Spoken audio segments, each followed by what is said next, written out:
आज की इस बावकार तकरीब में आप सबका खैर मकदम किया जाता है।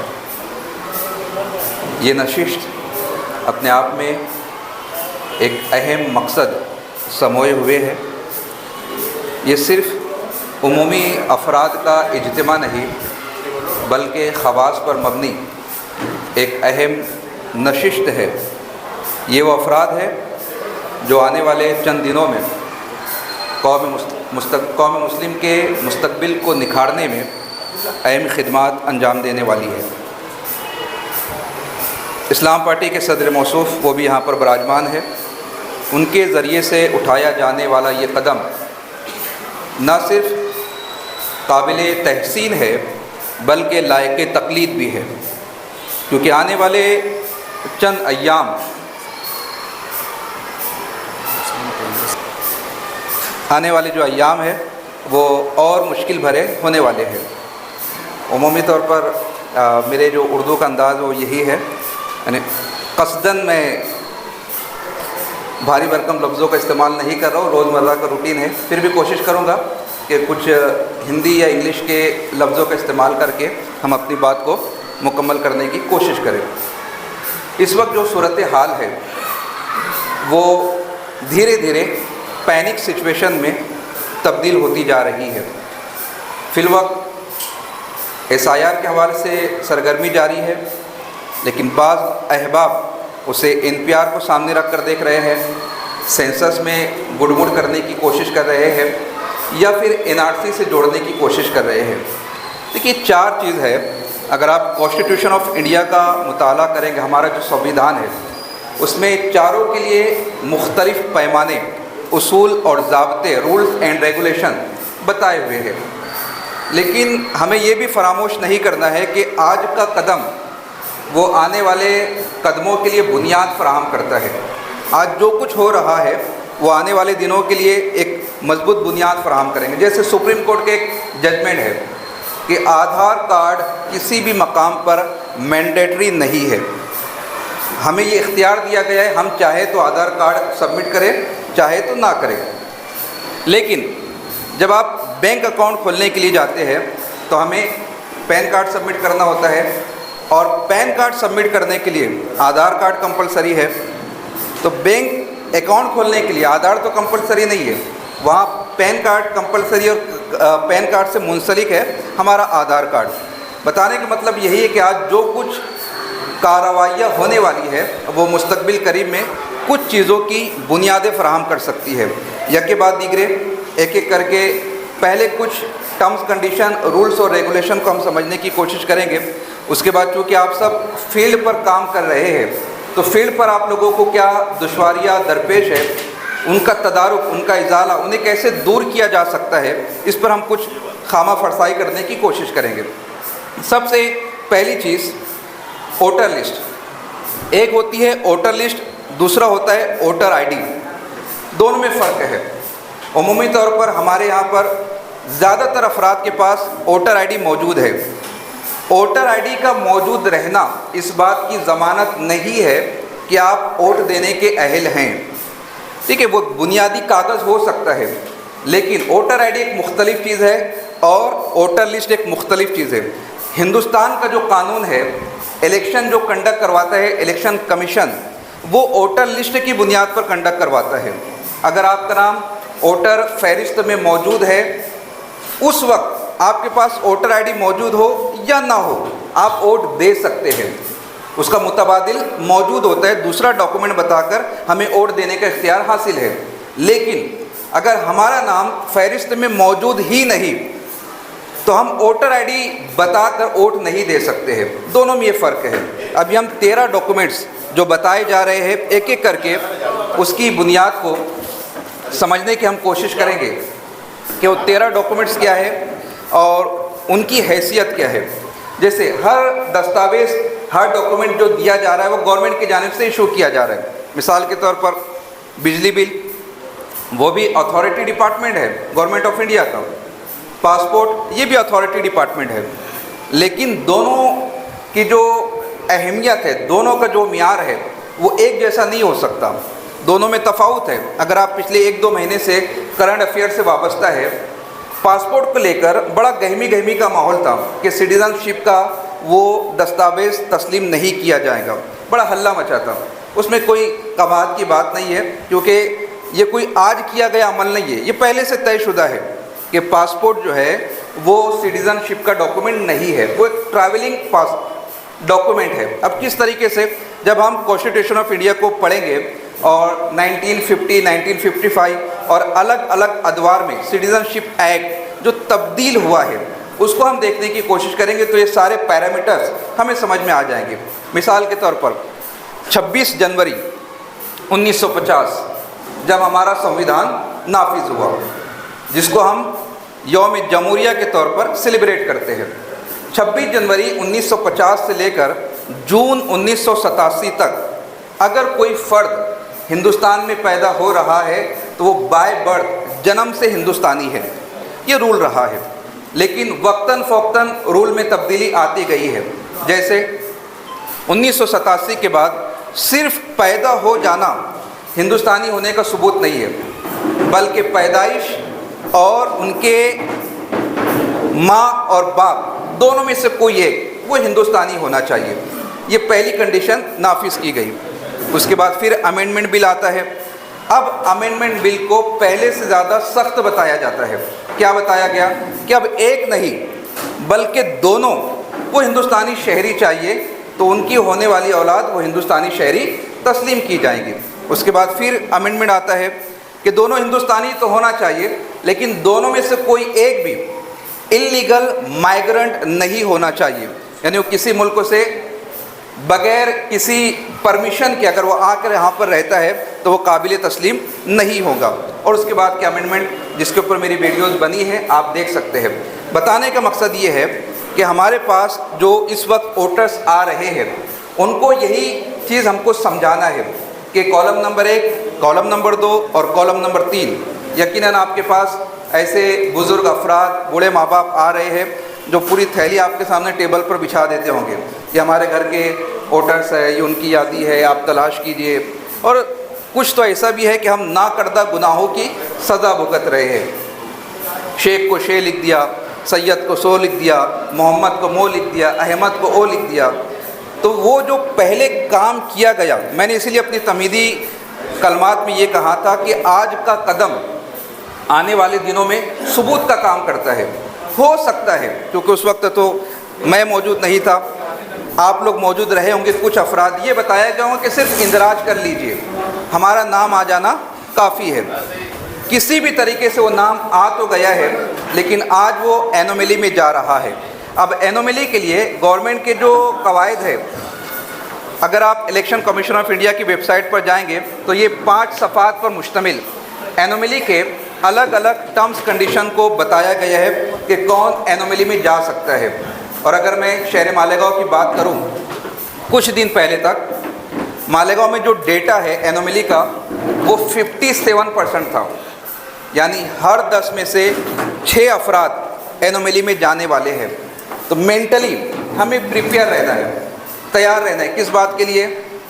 मैं हूँ, आप हो, हमको हेयरिंग के लिए जाना है, क्योंकि 2002 की यादी में हमारे आबा और अजदाद के जो नाम है उसमें मुख्तलिफ़ किस्म की गलतियाँ पाई जा रही है। जैसे टाइपोग्राफिकल एरर, मिस्टेक होती है। हम जो नाम रखते हैं उमूमी तौर पर मजहबी नाम, अरबी नाम, उर्दू नाम होते हैं, तो जब उनको तहरीर किया जाता है तो हमारे यहाँ पर तलफ़ुज़ की अदायगी पर ध्यान दिया जाता है। जैसे सादिक, अब बड़े काफ है तो QUE ये हम लिखते हैं, लेकिन जब हम मराठी में लिख कर दे रहे हैं और कोई नॉन उर्दू नोइंग पर्सन उसको अगर फिल कर रहा है तो जाहिर सी बात है सिर्फ को लिख कर मराठी में आगे बढ़ जाएगा। डॉट वहाँ पर देना है नहीं देना है।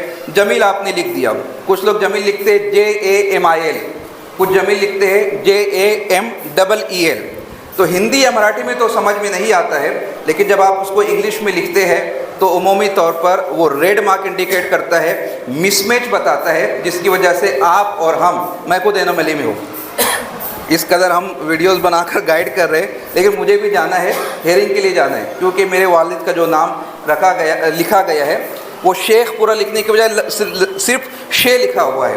लेकिन बिहम्दी ताला उनके डॉक्यूमेंट्स हमारे पास मौजूद है।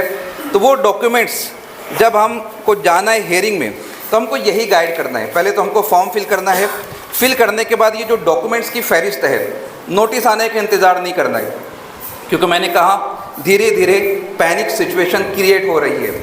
अगर आधार में मिस्टेक है, आधार अपडेट करने में आपको 7 से 14 दिन का वक्त लगने वाला है।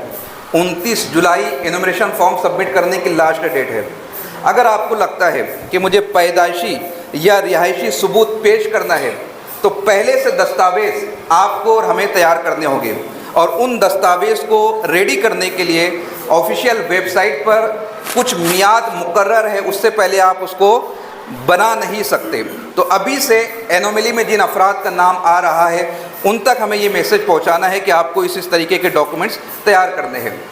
13 डॉक्यूमेंट्स बताए गए हैं, जिसमें से शहर मालेगांव में या महाराष्ट्र में 11 डॉक्यूमेंट्स लगने वाले हैं। क्यों? क्योंकि हमारे यहाँ पर एनआरसी हुआ नहीं है अब तक, तो एनआरसी का जो एक कॉलम है वो हमारे यहाँ से निकल जाता है। उसके बाद पहला डॉक्यूमेंट जो लगने वाला है, किसी भी गवर्नमेंट एम्प्लॉय को गवर्नमेंट जो आइडेंटिटी कार्ड देती है, ये पहला सबूत है। अब अगर हम अपने शहर में देखेंगे तो गवर्नमेंट एम्प्लॉयज़ जो है, शायद उनकी तादाद, उनकी संख्या कम है, जिसकी वजह से खाल खाल लोगों के पास पहला सबूत मिल पाएगा। उसमें पेंशन कार्ड हो सकता है या आईडी प्रूफ गवर्नमेंट की जानिब से जो मिलता है। जैसे मैं टीचर हूँ तो मुझे गवर्नमेंट की जानिब से ऑल ओवर इंडिया जितने भी टीचर्स हैं सबको एक नंबर दिया जाता है, तो ये उसका पहला सबूत हो जाएगा। दूसरा सबूत, हर शहरी के लिए गवर्नमेंट एक आइडेंटिटी कार्ड देती है। मिसाल के तौर पर हमारा आधार कार्ड, वो हम सबका यूनिक आईडी नंबर है। अब यूनिक आईडी नंबर ये हमारा पहला सबूत हो गया।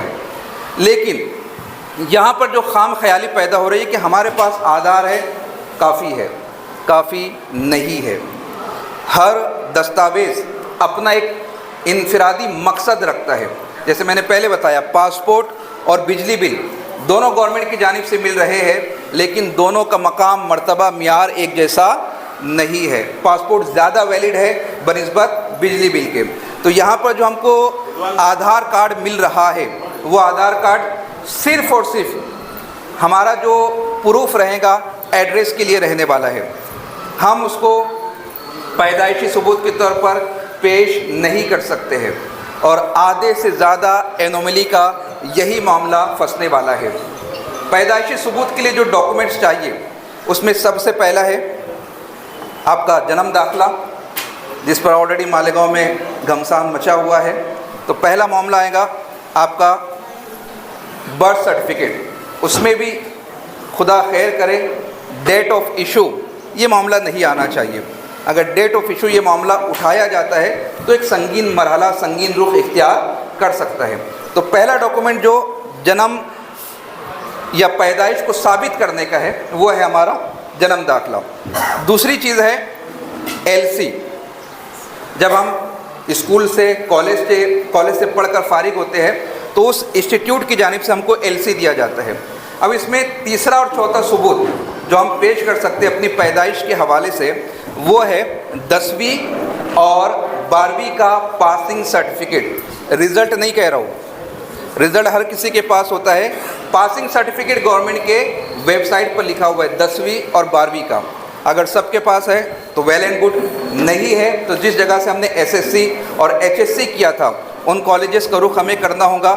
रिज़ल्ट को सामने रखकर एप्लीकेशन लिखना होगा, उसके ऊपर हमारा सीट नंबर है, डिटेल्स है, वो कॉलेज में सबमिट कर कर हमको सबसे पहले सर्टिफिकेट को हासिल करना होगा। इसके ज़रिए से हमारी जो पैदाइश की तारीख है वो साबित होती है। अब क्या क्या इससे साबित होता है? 3 चीज़। पहली चीज़ हमारा नाम, जन्म दाखिले में जो नाम दर्ज होता है वही वाहिद नाम होता है। बाद में हाँ कुछ उसूल है, रूल्स है, जिसकी बुनियाद पर हम अपने नाम को तब्दील करवा सकते हैं, लेकिन पहला सबूत जो होता है हमारे नाम का वो है जन्म दाखिला। तो पहली चीज़ ये साबित हुई। दूसरी चीज़ हमारी जन्म तारीख, तीसरी चीज़ हमारी वालदा का नाम। ये 3 चीज़ें उसके ज़रिए से साबित होती है। यही वजह है कि पासिंग सर्टिफिकेट के ऊपर वालदा का नाम लिखा होता है। अब पैदाइशी सबूत ये हमने जमा कर लिया, कलेक्ट कर लिया। उसके बाद बारी आती है रिहायशी सबूत। ये जो 12 डॉक्यूमेंट्स दिए गए हैं या 13 डॉक्यूमेंट्स की जो फहरिस्त दी गई है, उसमें से एनोमली या हेयरिंग में जब हम जाते हैं तो ज़रूरी नहीं है कि मैं जो बता रहा हूँ जन्म दाखिला आप बता देंगे आपका एनोमली हट जाएगा, या आधार कार्ड आप पेश कर देंगे आपका एनोमली हट जाएगा। एनोमली आया किस वजह से है वो रीज़न आपको पहले देखना होगा, क्योंकि एनोमली आने के मुख्तलिफ रीज़न्स है। जैसे वो स्पेलिंग मिस्टेक की वजह से आया है, एज गेप, अगर आपके पेरेंट्स और आपकी एज में इतना ज़्यादा फासला, जैसे कुछ डॉक्यूमेंट्स इस तरीके से देखने में आए हैं कि बाप और बेटे की एज में 14 साल का फ़र्क है, तो कैसे पॉसिबल है। उसके हवाले से फिर जो 8 और 9 कंडीशन वो बताए गए हैं कि बहुत ज़्यादा एज के अंदर फासला पाया जा रहा है, रिहाइश में पैदाइश में फासला पाया जा रहा है, बाप का जो डॉक्यूमेंट है वो यूपी का है, बेटे का जो डॉक्यूमेंट है वो मालेगांव का है। तो इस तरीके से जो तफावत पाया जा रहा है वो रीज़न क्या है, वो रीज़न आपको तलाश करना है और उसके अकॉर्डिंग ये जो डॉक्यूमेंट्स बताए जा रहे हैं वो आपको देखना है। तो पहले हमने क्या देखा, आइडेंटिटी कार्ड जो गवर्नमेंट दे रही है अपने एम्प्लॉय को, दूसरा है आइडेंटिटी कार्ड जो इंडियन गवर्नमेंट दे रही है अपने हर शहरी को, तीसरा हमने देखा बर्थ सर्टिफिकेट जो कि अथॉरिटी डिपार्टमेंट हमें फराहम करता है, चौथा है पासपोर्ट। अब एलसी जन्म दाखिला, इसके बाद जो सबसे वैलिड डॉक्यूमेंट है वो है पासपोर्ट। वजह, पासपोर्ट बनाने के लिए सानवी जो डॉक्यूमेंट्स है वो भी वेरीफाई करवाए जाते हैं, पुलिस इंक्वायरी होती है, उसके बाद में पासपोर्ट इशू किया जाता है। तो पासपोर्ट बहुत इम्पोर्टेंट है, उसमें हमारी अम्मी का नाम भी होता है, हमारे अब्बू का नाम भी होता है, हमारा मुकम्मल पता भी होता है, हमारी जन्म तारीख भी होती है। बैंक के ज़रिए से जो अकाउंट होल्डर्स हमको वेरीफाई करते हैं, बैंक ऑफिसर्स, उसकी तफसील भी होती है, और हमारे एरिए का जो पुलिस इंस्पेक्टर होता है वो भी हमको क्लीन चिट देता है, एनओसी देता है, उसके बाद में पासपोर्ट इशू किया जाता है। उसके बाद में मैट्रिकुलेशन हमने देखा, मैट्रिकुलेशन यानी 10वीं और 12वीं। हाँ, अगर आपने यूजी किया है, आपने पीजी किया है, आपने पीएचडी किया है तो वो और भी ज़्यादा वैलिड है, लेकिन चूँकि हमारे यहाँ पर 10वीं 12वीं के सर्टिफिकेट्स आसानी से मिल जाएंगे इसलिए मैं उसकी मिसाल पेश कर रहा हूँ। उसके बाद permanent residence certificate, permanent residence certificate अब ये अलग अलग होता है अलग अलग शहरों में। जैसे औरंगाबाद में अगर आप पढ़ने के लिए जा रहे हैं, आपको वहाँ पर रेंट पर घर लेना है तो यूँ ही आपको रेंट पर घर नहीं मिल जाता है, आपको मकान मालक के साथ में एक ड्राफ्ट तैयार करना होता है, कमिश्नर के ऑफिस में जाना होता है, दोनों की हेयरिंग होती है, डेट दी जाती है, एक डीड बनती है, डीड बनने के बाद आपको जो है वहाँ पर रहने की परमिशन दी जाती है। तो एक आपको वो सर्टिफिकेट हो सकता है। क्यों ये मैं बता रहा हूँ, क्योंकि वोट बढ़ाने के लिए या वोटर लिस्ट में अपना नाम शामिल करने के लिए अपना ज़ाती मकान होना ज़रूरी नहीं है।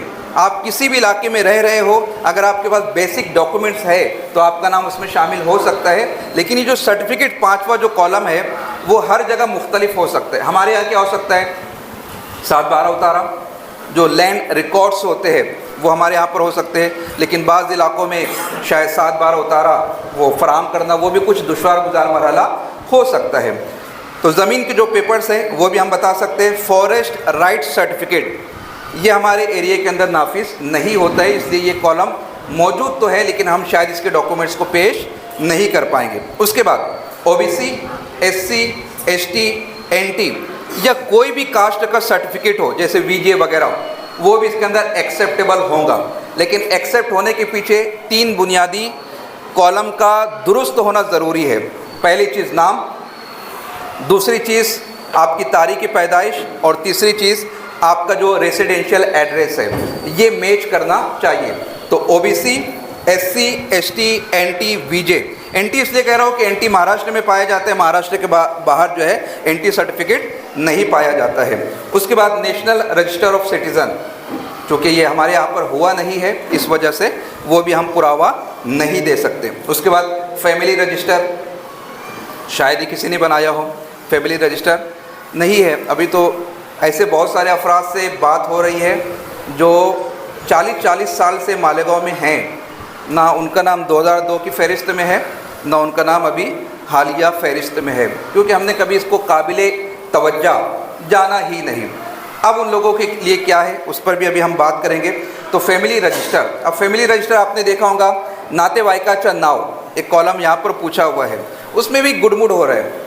जैसे मैं मेरे अब्बू से फॉर्म फिल कर रहा हूँ, मैंने मैपिंग करवाई, प्रोजनी के अंदर मैं फिल कर रहा हूँ, तो अब मुझको ये सजेशन दिया जा रहा है कि वहाँ जो रिश्ता आएगा मेरा और वालिद साहब का रिश्ता आएगा, ये गलतफहमी परवान चढ़ रही है, ये नाम नहीं आएगा। 2002 की फहरिस्त अगर आप उठाए, मेरी याद अब ये सर्कुलेट कर दूंगा, वहाँ पर बाज़ाब्ता कॉलम दिया हुआ है, वोटर का नेम दिया हुआ है, उसके सामने नातेवाइका चुनाव, मेरे दादा का नाम वहाँ पर दिया, उनका क्या रिश्ता है वो भी वहाँ पर लिखा हुआ है। वो रिश्ता आपको देखना है और वही लिखना है। फिर सवाल ये पैदा होता है, सिस्टम को कैसे मालूम होगा कि मैं उनका कौन, मेरा तो कुछ तज़किरा ही नहीं है। सिस्टम को ऑलरेडी मालूम हो चुका है जब हमने मैपिंग करवाई थी। मैपिंग में 6 रिश्ते बताए गए थे, मैंने एज ए सन उनके बेटे के तौर पर इंदराज करवा दिया है, तो सिस्टम को पता है कि मैं उनका बेटा हूँ, ये वालिद है और ये उनके वालिद है। इस तरीके से हमको अपना लिंकेज सिस्टम साबित करना है, शजरा साबित करना है कि हमारा नसब किस तरीके से आगे बढ़ रहा है। तो ये डिटेल भी फैमिली रजिस्टर के ज़रिए से प्रूफ हो सकती है।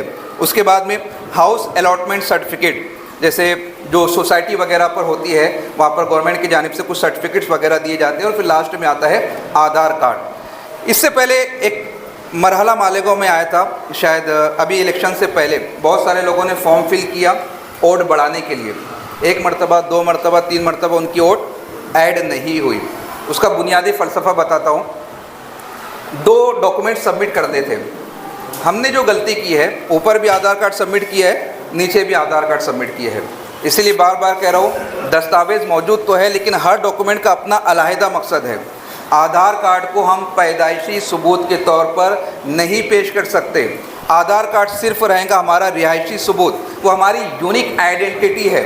पैदाइशी सबूत के लिए वही सारी तफसील हमको देना रहेंगी। पहला है जन्म दाखला, दूसरा है LC, तीसरा है मैट्रिकुलेशन का जो सर्टिफिकेट, या फिर UG PG हम कर चुके हैं तो उसके जो सर्टिफिकेट्स होते हैं उसके ज़रिए से। ये एक बुनियादी वजह है। दूसरी वजह ये हो सकती है, हमने अपलोड किया, BLO से शायद कांटेक्ट नहीं कर पाए, या BLO ने शायद अप्रूव नहीं किया, क्योंकि जब तक BLO अप्रूव नहीं करेंगे वो आगे नहीं बढ़ सकता।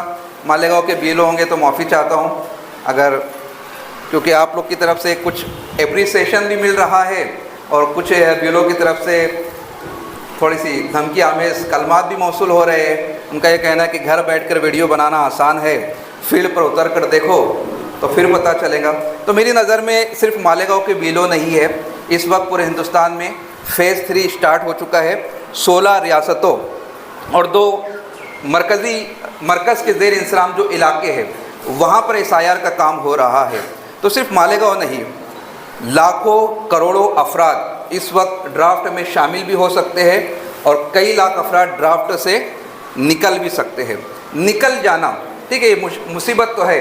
हमको बताया जा रहा है कि 5 अगस्त, अभी 3 फॉर्म जो होल्ड पर है, form number 6, form number 7, form number 8, ये होल्ड पर रखे गए। आप उसको सबमिट भी करेंगे तो एक्सेप्ट नहीं हो रहा है, लेकिन 5 अगस्त के बाद में वो पीरियड स्टार्ट हो जाएगा। उनके नाम ऐड तो हो जाएंगे, लेकिन शायद एक गंभीर मसला ये है, वोटर लिस्ट में उनका नाम ऐड हो जाएगा, SIR के ड्राफ्ट में उनका नाम ऐड नहीं हो पाएगा। इन फ्यूचर अगर बाद में SIR होता है और उस वक्त आज के SIR को सबूत मांगा जाएगा तो उस वक्त फिर वो अपना सबूत पेश करने से कासिर रहेंगे, क्योंकि 2002 की यादी ये महाराष्ट्र में मांगी जा रही है। दूसरी रियासतों में 2003 की भी तलब की गई, 2004 की भी तलब की। अब क्यों ये तलब की जा रही है, उसकी वजह 1987 से पहले अगर कोई हिंदुस्तान में पैदा हुआ तो वो जन्म सिद्ध हिंदुस्तानी है। अब 87 के बाद कायदा तब्दील हुआ तो मेरा नाम कब ऐड होगा, जब मैं 18 साल का हो जाऊंगा। वोट ऐड करने के लिए 2 कंडीशन है, पहला एक तो हिंदुस्तानी शहरी होना, दूसरा एज जो है 18 साल की होना। तो जब मैं 18 साल का हो जाऊंगा तो आप 87 में 18 साल ऐड कर दीजिए, 2004-5 आता है। लेकिन चूँकि उस वक्त हमारे यहाँ ये काम नहीं हुआ था, इस वजह से 2002 की यादी मांगी जा रही है। लेकिन दूसरी रियासतों में 2003 में काम हुआ तो 2003 की यादी मांगी जा रही है, 2004 में काम हुआ तो 2004 की यादी मांगी जा रही है। तो ये एक बुनियादी कंसेप्ट है जिसको हमें समझना है। अब आ जाते हैं कॉलम और फॉर्म के ऊपर। यहाँ पर 3 कॉलम दिए गए हैं फॉर्म में। पहला कॉलम जिनका सेल्फ में इंदराज हुआ है, जिनके नाम 2002 की यादी में मौजूद है, गलत है, कोई दिक्कत की बात नहीं, वो गलत नाम ही हमको लिखना है। कुछ लोग यहाँ पर ये भी बोल रहे हैं कि दुरुस्त करके लिखा जाए, तो दुरुस्त करके नहीं लिखना है, वो मिसमैच हो जाएगा, वो मज़ीद प्रॉब्लम को क्रिएट करेगा। जैसा नाम लिखा है उसी तरीके से नाम लिखना है। उसके बाद में उस वक्त का वोटर आईडी। अब अगर आप फहरिस्तों को देखेंगे तो उस वक्त का जो OT ID है उसका नंबर साइड में लिखा हुआ है, लेकिन बाद लोगों ने अगर फॉर्म को मुकम्मल कॉलम को फिल नहीं किया था तो उसके आगे ब्लैंक भी लिखा हुआ है। तो वहाँ पर अगर आपके पास मौजूद है यादी में तो लिख दीजिए, नहीं है ब्लैंक छोड़ सकते हैं, क्योंकि वहाँ पर क्लियरली लिखा हुआ है उपलब्ध असलियात। अगर मौजूद है तो आपको लिखना है। फिर नातेवाइका चुनाव, जैसा कि मैंने अभी पहले बताया, आपको अगला कॉलम देखना है, वहाँ पर जो नाम दर्ज है वो लिखना है। मिसाल के तौर पर मैंने अब्बू की मिसाल दी। अब मैं अम्मी का फॉर्म भरता हूँ। अम्मी का फॉर्म जब भर रहा हूँ तो वहाँ पर उनके वालिद का नाम नहीं लिखा है, वहाँ पर मेरे अब्बू का नाम लिखा है। और मैं चाहूँगा, शेख साहब से गुजारिश करूँगा कि हमारे मालेगांव में या अक्सर जगह पर शादी के फ़ौरन बाद पता नहीं वो कौन सा जज्बा होता है, बाकी डॉक्यूमेंट्स हो कि ना हो, बच्ची का नाम सबसे पहली फ़ुर्सत में तब्दील किया जाता है। ऐसा ना किया जाए तो ज़्यादा बेहतर है। कानूनी दुश्वारियाँ आगे बहुत सारी आती है। जो सर्विस पेशा ख़वातीन हैं, आप उनके डॉक्यूमेंट्स देख सकते हैं, वो कभी भी अपने शौहर का नाम इंटर नहीं करवाते। मेरे सर्टिफिकेट है हमारे पास अपना रिश्ता बताने के लिए, अज़दवाजी रिश्ते को ज़ाहिर करने के लिए अदर डॉक्यूमेंट्स है हमारे पास। अगर वो एज इट इज़ डॉक्यूमेंट्स रहेंगे तो ज़्यादा आसानी रहती है। ये एक अदर कास्ट से हमने उसको सीखा है और उसको हम अप्लाई कर रहे हैं। तो जो हो गया सो हो गया, लेकिन आने वाले दिनों के अंदर हम इसके ऊपर अमल करने की कोशिश करेंगे। मेरिट सर्टिफिकेट की भी बात आ रही है तो हमारे यहाँ पर उमूमी तौर पर मसाजिद में जो निकाह होता है, वो जो रजिस्टर के ज़रिए से निकाह नामा दिया जाता है, वो कोर्ट में या गवर्नमेंट ऑफिसेस में एक्सेप्टेबल नहीं है। तो अभी वक्त है, अगर आप उसको कोर्ट की मार्फत बनाना चाहते हैं या फिर कादी साहब की मार्फत बनाना चाहते हैं तो अभी आपके पास वक्त है, आप उसको बनवा सकते हैं। तो मैं अम्मी की एग्जांपल दे रहा था। तो अम्मी के आगे जो नाम लिखा है, अब्बू का नाम लिखा है, तो मुझे वहाँ पर अपने वालिद का नाम लिखना है और रिश्ता। अब यहाँ पर मुझे पति लिखना है। पहले मैंने अपने वालिद का जब फॉर्म फिल किया तो वडील लिखा, यहाँ पर जो रिश्ता मुझे लिखना है वो पति लिखना है। उसके बाद जो डिटेल्स है वो ऑलरेडी फॉर्म में फिल है, बस वो फॉर्म में देखना है। ऊपर के जानिब 5 कॉलम दिए हैं। पहले कॉलम के अंदर आपका वोटर आईडी नंबर है, डिटेल्स है, आपका एड्रेस वगैरह है। दूसरे कॉलम के अंदर किस एरिया में आपका वोट आता है उसकी पूरी तफसील है, फिर बारकोड है, फिर पुराना फ़ोटो है, और 5वें कॉलम में आज का करंट फ़ोटो हमको पेस्ट करना है। तो ज़िला नासिक, राज्य महाराष्ट्र, मतदार संघ मालेगांव, फिर मतदार क्रमांक जो है वो देखकर लिखना है, यादी क्रमांक देख के लिखना है, अनुक्रमांक जो सीरियल नंबर है वो वहीं से देखकर लिखना है। अब आ जाइए नीचे के कॉलम पर, यह है कॉलम नंबर 3। ये बहुत इम्पोर्टेंट है। कॉलम नंबर 1 जिसने फिल किया वो भी कॉलम नंबर 3 फिल करेगा। कॉलम नंबर 2 जिसने फिल किया वो भी कॉलम नंबर 3 फिल करेगा। जिसने कॉलम नंबर 1 और 2 छोड़ दिया वो भी कॉलम नंबर 3 को फिल करेगा। ये बहुत इंपॉर्टेंट कॉलम है। पहले में लिखा गया है जन्म तारीख। यहाँ पर मैं चाहूँगा कि आप सब लोग यकीनन फील्ड पर वर्क कर रहे हैं, आप लोग जो है खिदमत गुजार है, एक बड़ा काम कर रहे हैं। आधार कार्ड पर देखकर आप लोग जन्म तारीख लिख रहे हैं। मेरी गुजारिश ये रहेगी, आधार कार्ड पर देखकर जन्म तारीख मत लिखिए। बहुत सारे लोगों के आधार कार्ड में भी तारीख का तफावत पाया जाता है। तारीख के लिए मैंने अभी जो डॉक्यूमेंट्स बताए हैं, जन्म दाखला, LC या फिर मैट्रिकुलेशन का सर्टिफिकेट, वो देखकर आप जन्म तारीख को लिखिएगा। आधार के ऊपर भी बहुत सारी प्रॉब्लम है। अब दूसरा सवाल, आधार पर गलत है, नीचे ही पूछा है आधार नंबर, तो फिर तो ऊपर जो हमने लिखा, जो नीचे लिखा वो तो मिसमैच हो जाएगा। यहाँ पर आप जब गवर्नमेंट की ऑफिशियल वेबसाइट पे जाएंगे, उसका ड्राफ्ट में लेकर आया हूँ, आप चाहे तो मेरे पास देख सकते हैं। आधार कार्ड कंपलसरी नहीं है। मैंने शायद अपनी स्पीच यही से शुरू की थी, आधार कार्ड मैंडेटरी नहीं है।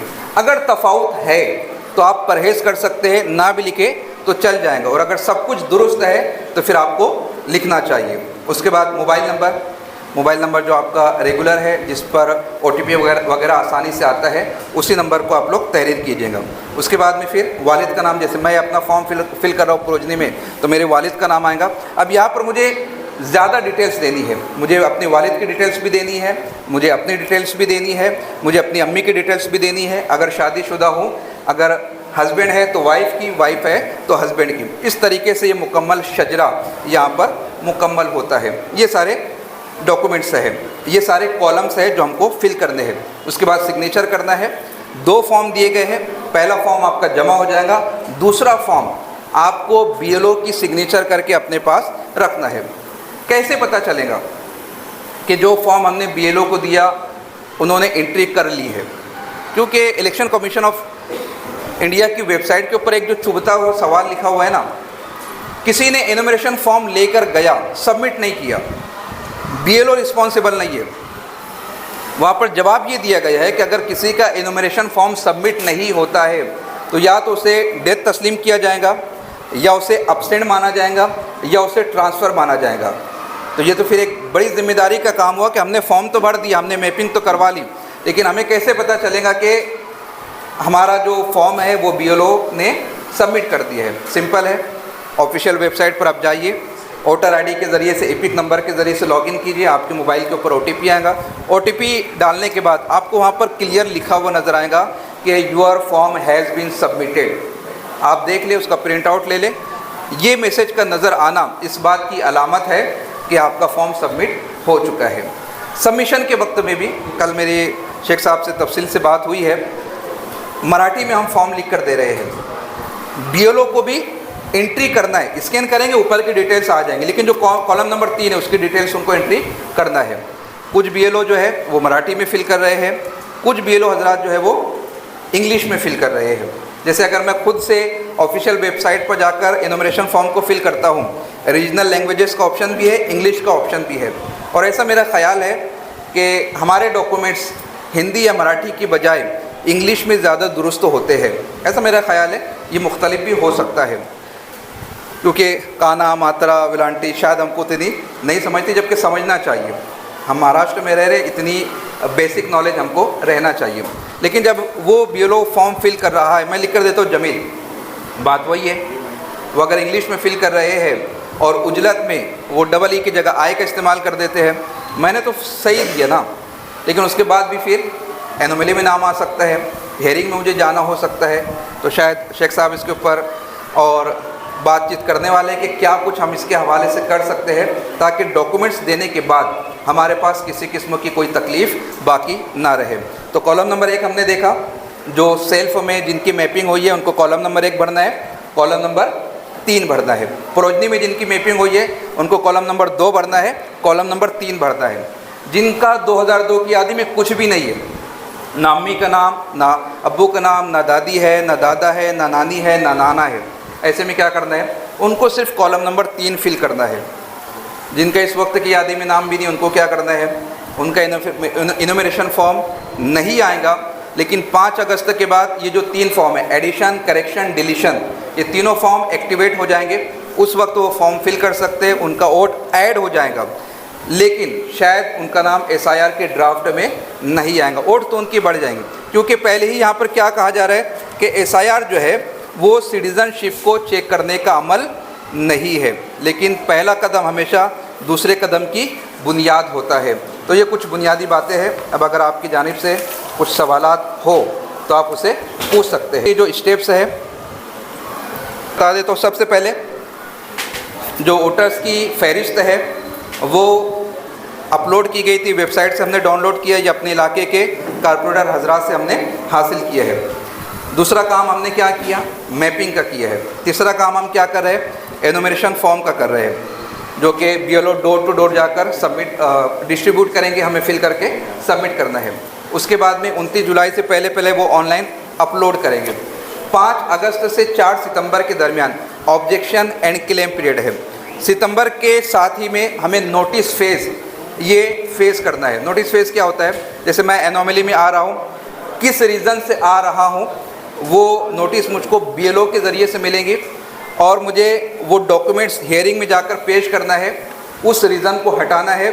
अगर वो एक्सेप्टेबल है तो एनोमली हट जाएगा, ड्राफ्ट में नाम आ जाएगा। और अगर वो डॉक्यूमेंट्स काबिल कबूल नहीं है, जैसे एनोमली में बहुत सारे लोगों के नाम आएंगे, लेकिन ऐसे मामले में बहुत सारे अफराद जो मैं 13 डॉक्यूमेंट्स की लिस्ट पेश की है, उन लोगों के पास शायद इसमें से एक भी ना हो, ऐसे लोग भी शहर में मौजूद है। तो उन लोगों के लिए भी मसाइल बढ़ने वाले, वो नोटिस फेज़ में लिया जाने वाला है। उसके बाद में फिर फाइनल ड्राफ्ट जाहिर होगा 7 अक्टूबर 2026 को। इस सबब से डॉक्यूमेंट्स दे रहे हैं, क्या उनको वेरीफाई कर रहे हैं, उन्होंने जन्म तारीख जो सही की है कि नहीं। आधार नंबर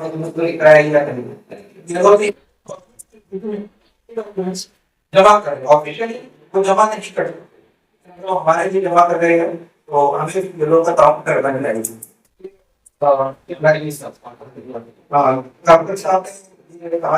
आवाम में फॉर्म लेकर जा रहे हैं, मैंने अपनी में जरूर कहा फॉर्म में सबमिट नहीं हुआ है, बीएलओ का रिस्पॉन्सिबल नहीं होगा, जिम्मेदारी निभाई है। आप वोटर की जिम्मेदारी है कि फॉर्म लाकर सबमिट करें, अगर वो सबमिट नहीं करता है तो या तो उसको अपडेट तस्दीक किया जाएगा, या डेथ माना जाएगा, या फिर ट्रांसफर तस्दीक किया जाएगा। तो अब ये जिस तरीके से अभी अपडेट साहब ने बीएलओ को तरकीब दिलाई है, उसी तरीके से हमारी जिम्मेदारी है कि हम आवाम से भी गुजारिश करेंगे वो वक्त रहने के फॉर्म को सबमिट कर दें, वो तारीख का इंतजार करें। फॉर्म देने के बाद बीएलओ को अपनी रिटर्न में इनरोल भी करता है, तो वो प्रोसेस में होने वाला है। सब साफ क्या है अभी अपने वाले के नाम से मैपिंग करवाया और उसके बाद टोटल 2009 की यात्री 2024 की यात्री उसका भी नाम अनुमति के साथ शेयर करना तो ऑनलाइन का प्लेटफॉर्म को भी मिला चाहिए वो मेरे वाले तरफ शेयर करी हुआ दिखा है। हां सही सब होना चाहिए और मेरे यार से शेयर नहीं शेयर करी हुआ दिखा है। इसके बाद मेरा नाम अनुमति के साथ शेयर करना तो फॉर्म वगैरह मत वो वांटा का भी नाम 2002 में है उससे फॉर्म भर सकते हैं। आमिर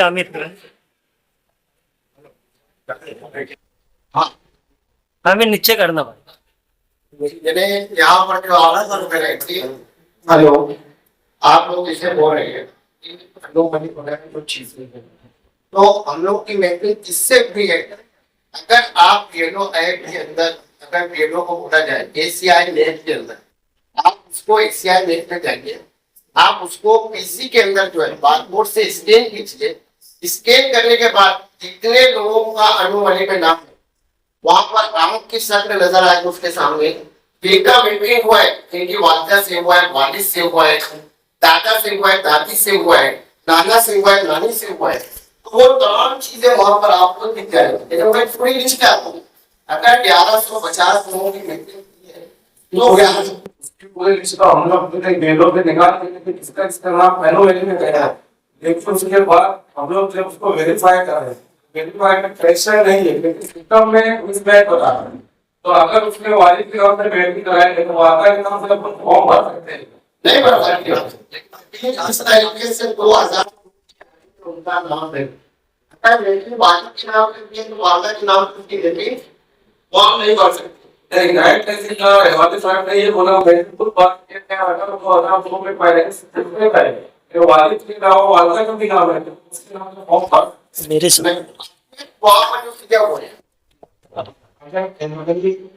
है नाम पर शो कर रहा है और अम्मी के नाम में कोई कैरेक्टर नहीं है तो हम इसे चेंज करवा सकते हैं, अपडेट करवा सकते हैं। तो आगे के नाम में कोई करेक्शन नहीं है और कोई चेंजेस नहीं तो करोड़ की स्पेलिंग मिस्टेक की वजह से पूरा ड्राफ्ट किया वो मिसमैच हो गया तो वाला के नाम से बहुत बहुत सवाल है।